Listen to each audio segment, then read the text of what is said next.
Principal Reed stood at his window, his crystalline body reflecting the light of three suns. The prestigious Central Academy for Galactic Species had welcomed thousands of different alien species over its 200 years of operation. But today was different. Today, they would receive their first human student. Principal, the staff is ready for the emergency meeting. His assistant, a floating orb of pure energy, announced. The meeting room buzzed with nervous energy. Teachers from across the galaxy sat around a large circular table. Some floated, others hovered, and a few sat in specialized environmental chambers. As you all know, Principal Reed began, his crystal form vibrating with each word.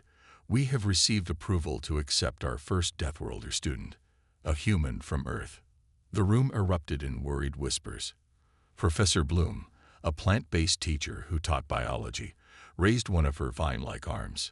But Principal, humans come from a planet with crushing gravity. Their bones are reinforced with calcium. Their muscles can tear metal. How can we ensure the safety of our other students? Not to mention their incredible heat resistance, added Professor Gas, a cloud-like being who taught chemistry. They can survive temperatures that would vaporize most of our student body. Principal Reed raised his crystalline hand for silence. The council has approved special modifications to accommodate our new student. Engineer Light, please explain the changes. A bright blue mechanical drone hovered forward, projecting a hologram of the school. We have installed reinforced furniture in all classrooms rated to handle up to 30 times our standard weight capacity. Environmental controls have been upgraded to maintain safe zones for all species. Emergency force fields can be activated with a single thought. The teachers watched as the hologram demonstrated each safety feature. Some seemed to relax slightly, while others remained visibly concerned. What about their aggressive tendencies? Asked the mathematics teacher, a being made of pure geometric shapes. I've heard humans engage in recreational activities that would be considered brutal combat on most worlds. Principal Reed sighed, creating a chiming sound that echoed through the room. Let's remember that humans are classified as a level 3 civilization. They have achieved peace among their own kind and have passed all diplomatic requirements for joining the Galactic Federation. Just then, the school's AI announced, "Alert! Student gossip levels have exceeded normal parameters. Current topic, human arrival." In the main hallway, groups of alien students clustered together, sharing information and rumors about their new classmate. My parent unit says humans can survive in the vacuum of space for short periods, whispered a young gelatinous student, rippling with excitement. Well, my older sibling works at the Galactic Embassy, bubbled a liquid form student, and they say humans eat solid matter. They actually put non-energy substances in their bodies and break them down internally. A small group of energy beings pulsed with nervous light. But how will we do group projects? Won't they accidentally crush our physical manifestation forms? Principal Reed's voice echoed through the school's communication system. All students, please remember our core value of diversity. Our new human student has been thoroughly briefed on safety protocols and will be wearing appropriate protective gear to ensure everyone's comfort and safety. Back in his office, Principal Reed reviewed the human student's file one last time. The image showed a young human male named Tom, looking small compared to the massive creatures he'd grown up seeing as a space pioneer's child. His academic records were impressive, showing high adaptability and problem-solving skills. But what caught the principal's attention was the personal statement. "I know I'm different from most students you've taught. Earth is called a death world for a reason. But those challenges made us adaptable, not dangerous. I don't want to be feared. I want to learn, make friends, and show that humans can be a positive part of galactic society." Principal Reed's crystalline form hummed thoughtfully. Tomorrow would either be a historic success or a catastrophic failure for interspecies education. As the three suns set, casting rainbow refractions through his office, he could only hope they had made the right decision. The modified desks were ready. The safety protocols were in place. The staff was prepared, or as prepared as they could be. In less than 12 hours, the first human student would walk through those doors, and nothing at Central Academy would ever be the same again. The morning of Tom's arrival brought unusual quiet to Central Academy's normally bustling halls. Students pressed against viewing windows, their various forms clustering together as a sleek transport ship landed in the school's arrival zone. The ship's door hissed open, releasing a small cloud of Earth-normal atmosphere. Tom stepped out, wearing the standard protection suit given to all species who needed environmental controls. He looked smaller than everyone expected. At just under 6 feet tall, he was actually shorter than many of the alien students. "Welcome to Central Academy," Principal Reed said through the school's universal translator. His crystal form sparkled nervously in the morning light. "How was your journey?" "It was good, thank you," Tom replied, his voice steady despite the strange looks he was getting.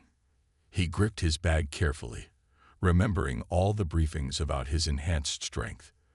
As they walked through the halls, other students quickly moved aside, maintaining what they thought was a safe distance, about 10 meters. Tom tried not to laugh at how they were treating him like some kind of space monster. "Your first class is basic xenobiology," Principal Reed explained, leading Tom to a classroom. "We've installed a special reinforced desk for you near the—" Before he could finish, Tom reached for the classroom door handle. With Earth-trained muscles used to much higher gravity, he accidentally pulled it clean off the wall. Everyone in the hallway froze. A few gaseous students quickly condensed themselves into tight balls of worry. 2 energy beings flickered rapidly in alarm. "I'm so sorry," Tom said quickly, holding the handle awkwardly. "I'm still adjusting to the gravity here. It's only about 0.3 of what I'm used to on Earth." Principal Reed vibrated what Tom assumed was a laugh. "No worries. That's why we installed backup systems for everything. Watch." He waved a crystalline arm, and a new handle materialized from the wall's self-repairing material. Inside the classroom, Tom got his first real look at his classmates. Near the front, a student made entirely of swirling gases took notes by changing their color patterns. In the back, a silicon-based life form shaped like a beautiful geometric crystal solved equations by rearranging their facets. 2 energy beings shared a desk, their forms gently pulsing with what Tom hoped was curiosity rather than fear. "Class," the teacher announced, their form a gentle floating cloud of particles. "This is Tom, our new student from Earth. Tom, would you like to introduce yourself?" Tom stood carefully, mindful of his movements. "Hi everyone. I know there are a lot of stories about humans and Earth, but I'm just here to learn, like all of you. And yes, it's true that I eat solid food, but I promise not to do it in class." A few students made sounds that the translator identified as laughter. The tension in the room dropped slightly. The lesson began, focusing on how different species adapted to their home environments. Tom found himself fascinated by his classmates' unique features: beings who could change their molecular structure at will, others who could split into multiple bodies to solve problems, and some who existed in multiple dimensions at once. "Tom," the teacher called, "could you explain how humans adapt to different temperatures? Many students are curious about your species' unusual heat resistance." "Well," Tom started, "we regulate our temperature by sweating, which is—" He paused, noticing how several students had moved their desk bubbles slightly further away at the mention of human bodily functions. "Maybe I should just say we have a built-in cooling system." More translator-converted laughter filled the room. A brave silicon-based student raised an appendage. "Is it true that humans can repair broken bones naturally?" "Yes, actually. Our skeleton can heal itself over time," Tom answered. He noticed with satisfaction that the student didn't immediately retreat in fear this time. As the class continued, Tom felt himself relaxing. Yes, he had accidentally broken a door handle. Yes, everyone still kept their distance. But beneath their initial fear, he could see genuine curiosity in his classmates. Maybe, just maybe, this could work out. Little did he know that physical education class was next, and that would change everything. The gymnasium of Central Academy was unlike anything Tom had ever seen. The massive room had no floor. Instead, it was a completely zero-gravity space with floating obstacles, glowing barriers, and strange equipment designed for countless alien species. Coach Spark, a being made of pure plasma contained within a special suit, floated toward the class. Today, we'll practice zero-gravity movement and spatial awareness. And yes, the coach's form flickered with what seemed like amusement. Our new human student will join us. The other students whispered among themselves. Most species needed years to master zero-gravity movement. Surely the heavy worlder from Earth would struggle. Remember your emergency stabilizers, Coach Spark announced. Gravity-dependent species, please activate your safety fields. Tom stepped into the zero-gravity zone. His classmates watched, expecting him to flail or panic. Instead, a small smile crossed his face. Back on Earth, Tom had spent countless hours in VR training programs preparing for space school. But he had something else too. Years of parkour and gymnastics practice. Begin basic movement exercise, Coach Spark commanded. The alien students moved with practiced ease. Energy beings zipped between obstacles, gaseous students diffused around barriers, and crystalline beings reflected themselves through space. Tom pushed off gently from the entry point. His body naturally adjusted to the lack of gravity, years of training kicking in. He tucked into a roll, using momentum to weave between two floating platforms. Impressive control, Tom, Coach Spark noted. But can you keep up with level 2 exercises? Holographic rings appeared throughout the space. Students had to pass through them in specific sequences while avoiding moving obstacles. Tom's eyes lit up.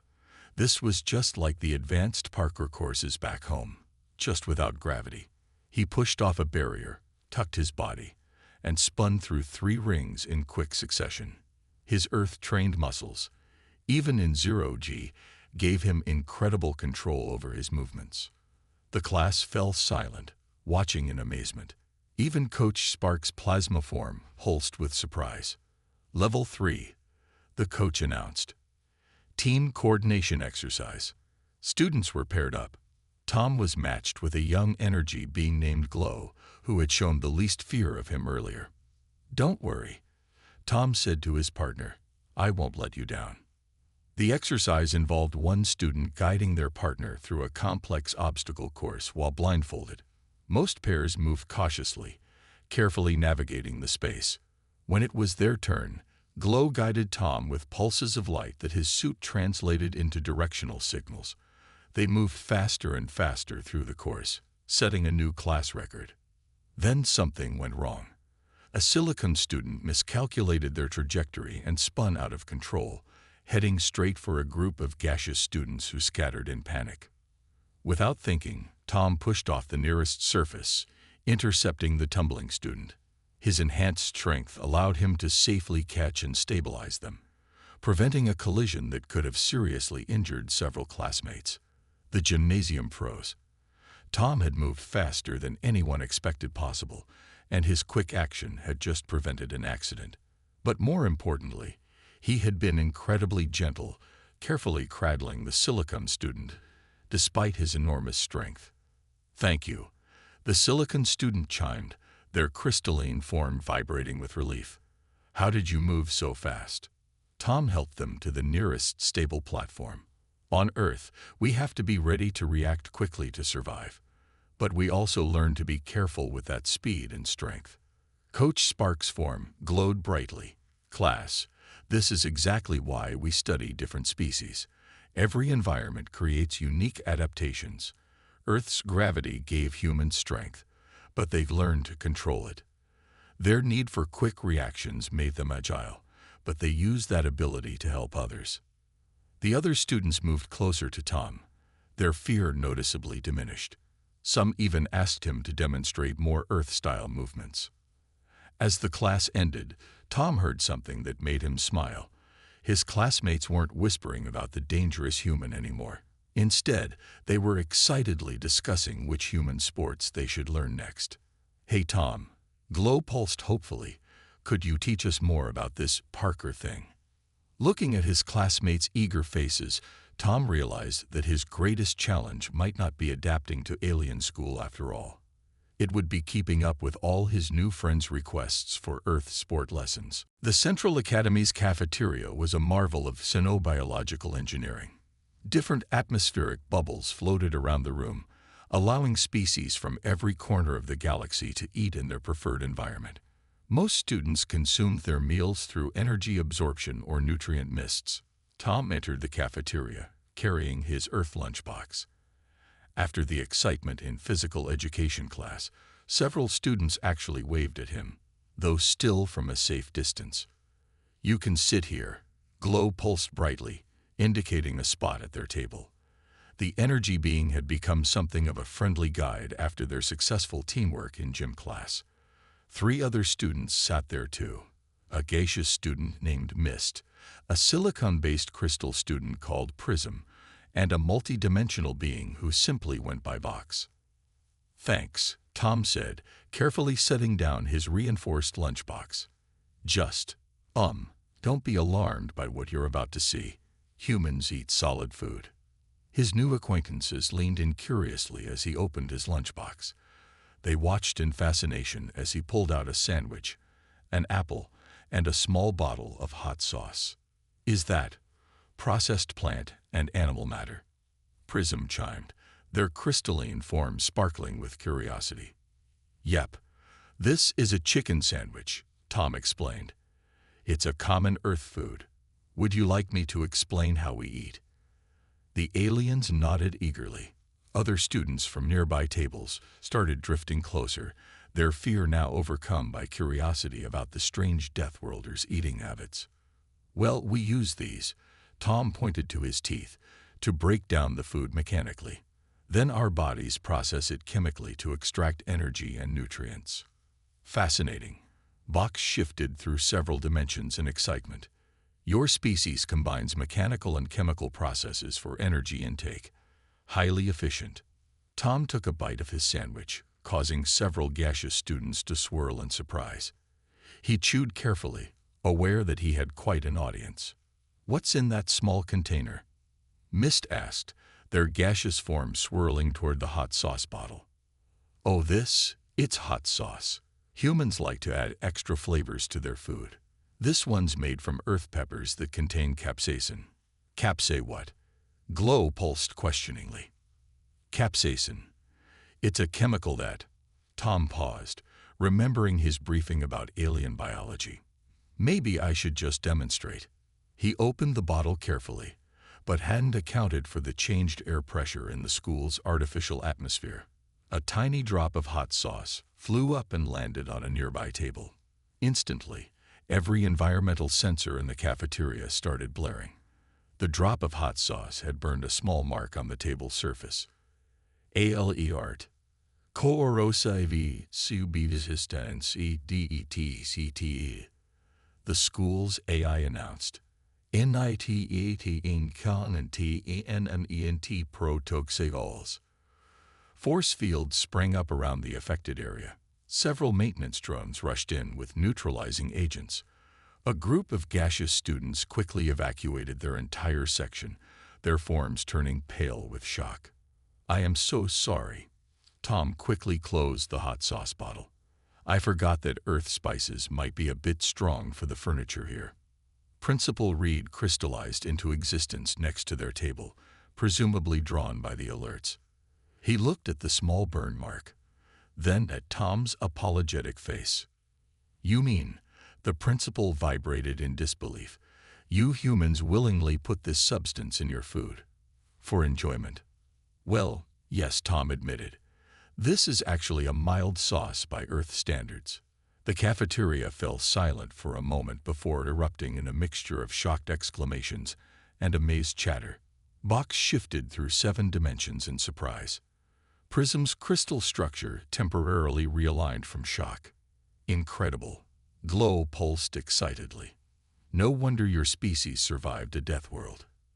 Your recreational condiments are stronger than our industrial solvents."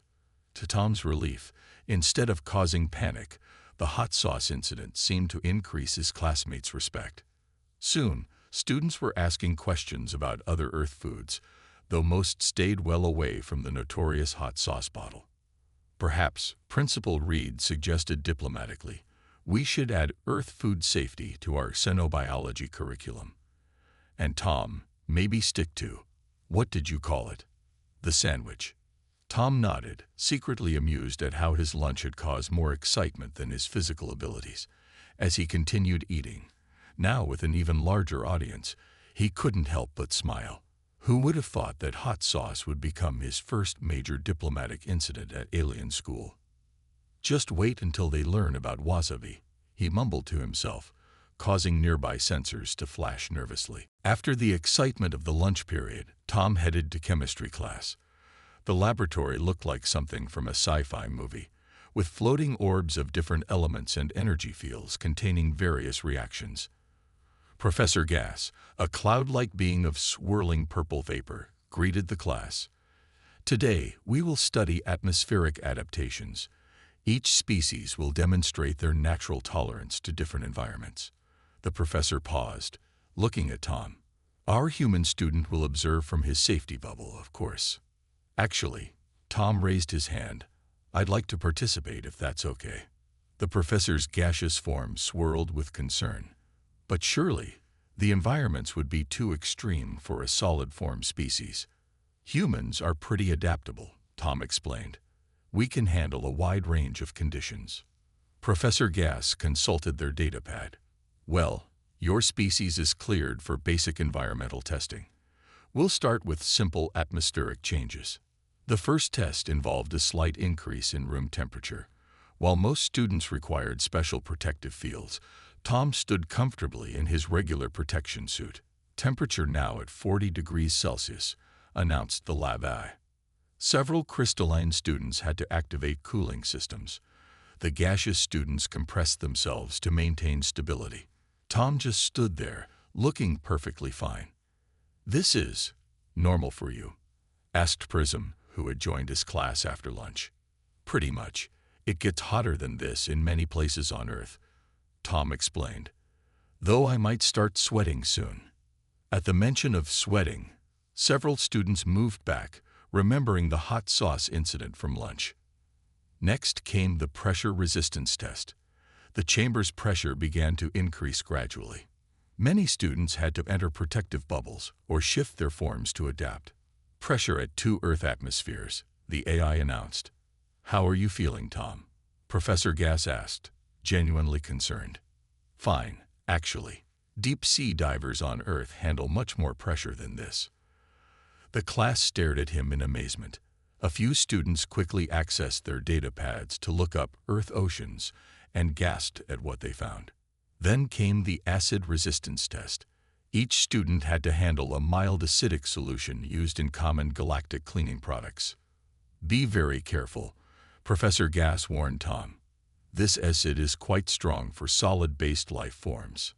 Tom looked at the liquid, checked its pH on his suit's scanner, and chuckled. Professor, this is about as acidic as an Earth orange. A what? It's a fruit we eat. Actually, our stomachs produce stronger acid than this to digest food. The laboratory fell silent. Professor Gas turned a pale shade of purple. You mean to tell me, the professor swirled in disbelief, that you carry an acid-producing organ inside you, stronger than this laboratory-grade solution? All humans do, Tom nodded. It's how we digest that solid food you saw at lunch. Suddenly, a small accident occurred at a nearby station. A student dropped a container of mixed chemicals, creating a rapidly spreading puddle of potentially dangerous material.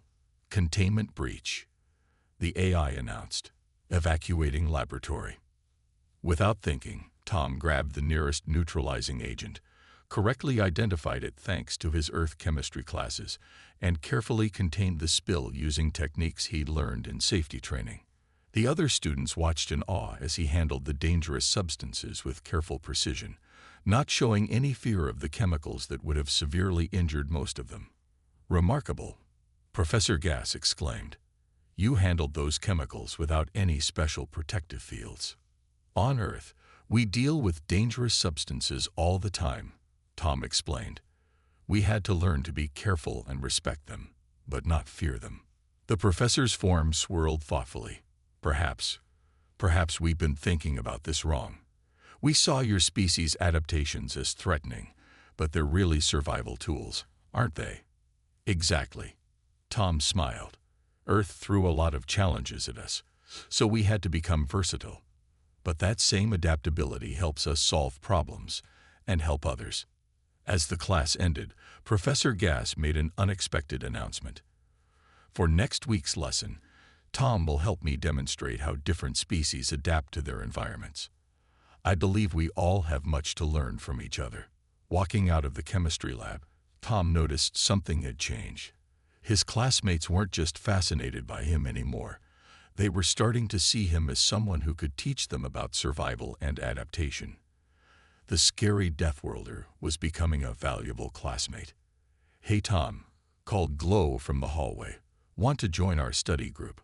We could really use your help understanding these chemical reactions." The school day was nearly over, and Tom sat in the library's mixed atmosphere section, reviewing his notes from the earlier classes.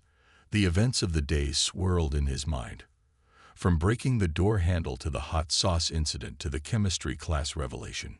"Excuse me," a gentle chiming sound interrupted his thoughts. It was Prism, the crystalline student, along with Glow, Mist, and Box. "We usually study together after classes. Would you like to join us?" Tom noticed they were carrying what looked like star charts and xenobiology textbooks. "I'd love to," he smiled, careful not to show his teeth too much, remembering how it had startled some students earlier. The group settled around a table designed to accommodate multiple species.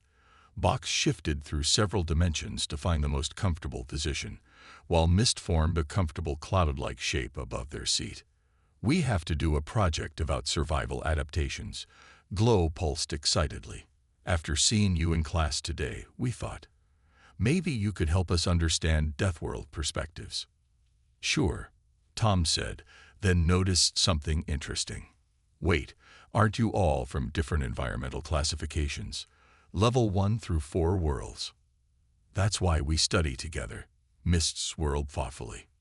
"We're all a bit different from our own kind. Most students stick with others from similar worlds."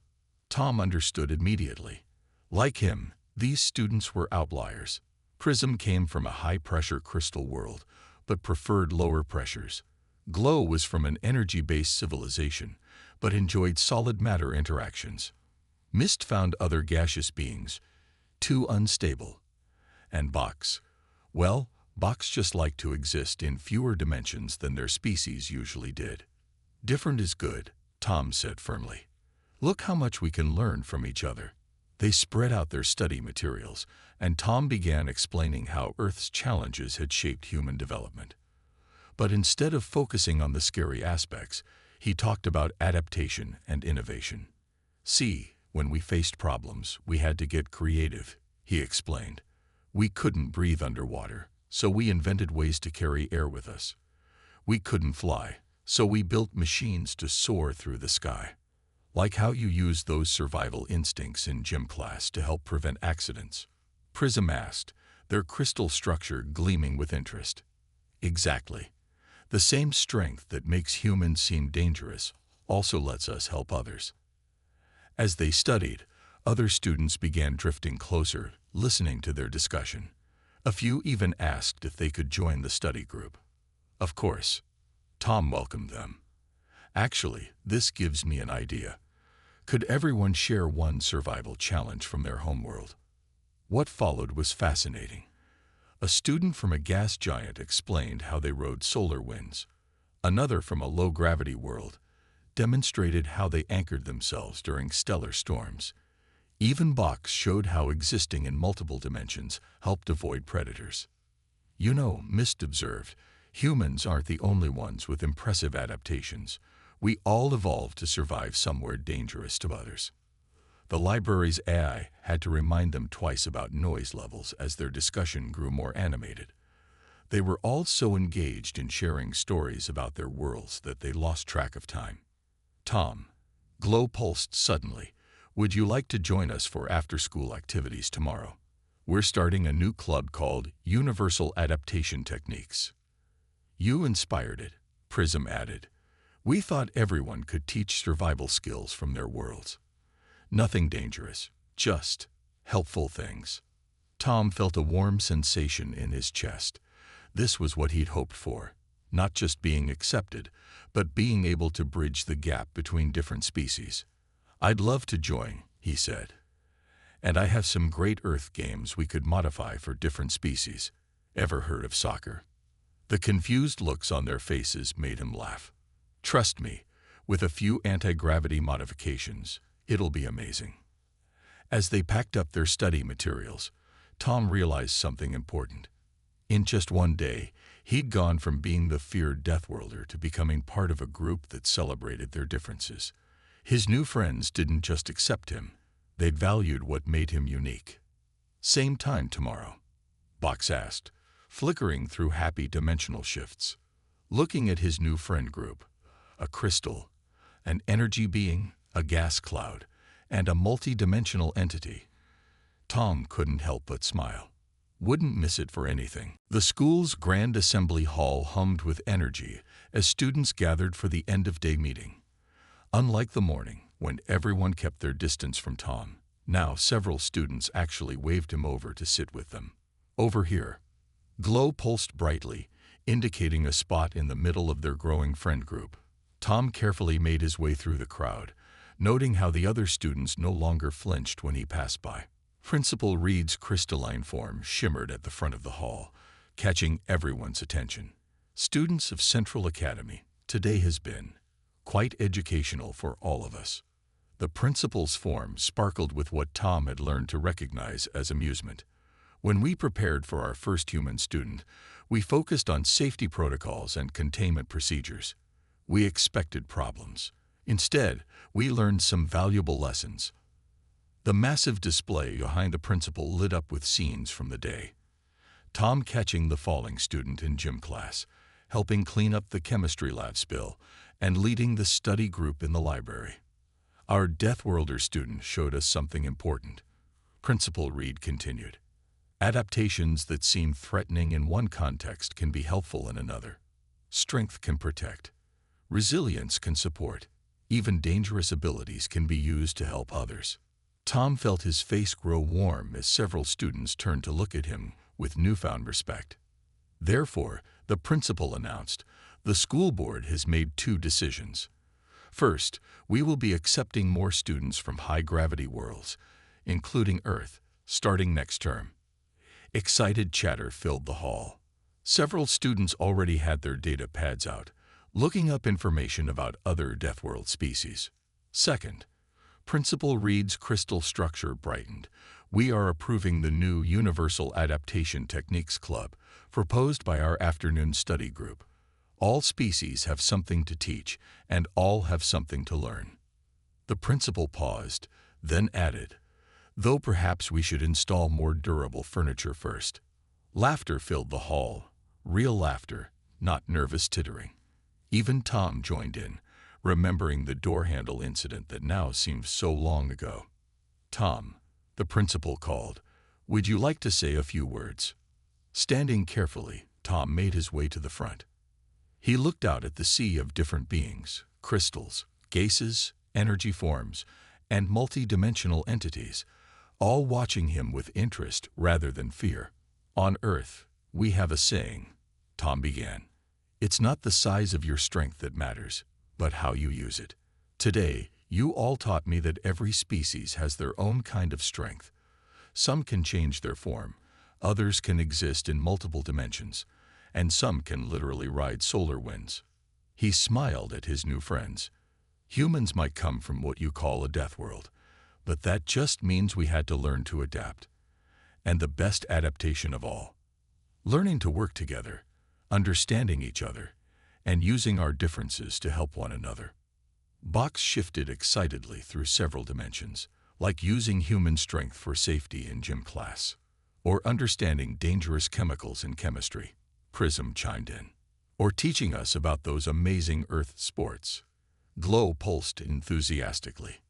Tom nodded. Exactly. Being different isn't dangerous. It's an opportunity to learn from each other. The assembly erupted in applause, each species expressing excitement in their own unique way. Energy beings pulsed with bright colors. Gaseous students swirled in beautiful patterns, and crystalline beings chimed melodiously. As the assembly ended, Tom found himself surrounded by students asking about Earth, human adaptations, and the new club. Principal Reed watched from a distance, their crystalline form glowing with satisfaction. "Hey Tom," called Mist, swirling excitedly, "want to help us set up the first club meeting? We're thinking of starting with modified Earth sports." Looking at his new friends, Tom felt a deep sense of belonging. In just one day, he'd gone from being the feared Deathworlder to becoming part of something bigger than himself. Earth's harsh environment had made humans strong, but it was their ability to adapt and connect with others that truly made them special.